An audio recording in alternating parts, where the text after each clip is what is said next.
अस्सलाम वालेकुम फ्रेंड्स, तो क्या हाल चाल। उम्मीद करता हूँ आप सब खैरियत से हैं। ये दो डिज़ाइन है फॉल सीलिंग के, जिसमें ये एक ड्राइंग रूम है। पैमाइश है इसकी 13x16। ये जो आप स्पेस देख रहे हैं खाली जगह, इसमें CNC का काम होगा। अगर आप डिज़ाइन ये बनवाते हैं, आप शीशे का काम भी करवा सकते हैं इसमें। और ये पैलिंग का पीस पड़ा हुआ है, जैसे ये काफ़ी पीस पड़े हुए हैं, ये इसमें ही ऐड होगी यही रूम में सीलिंग के अंदर।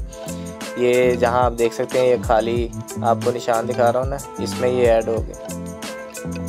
डिज़ाइन अच्छा है। और ये हॉल का डिज़ाइन है टीवी लॉन का।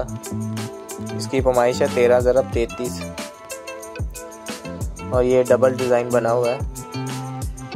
इसमें भी स्पेस छोड़ी हुई है इसकी CNC जाली की, जिसे हम MDF जाली भी कहते हैं। शीशा भी आप लगवा सकते हैं।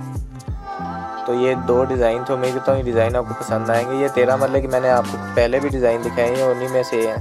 तो उम्मीद करता हूँ डिज़ाइन पसंद आएंगे। डिज़ाइन पसंद आते वीडियो को लाइक कर दो, हमारे चैनल को सब्सक्राइब कर दो। मैं चलता हूँ, इंशाल्लाह मिलेंगे हम नेक्स्ट वीडियो में। तब तक के लिए अल्लाह हाफिज़।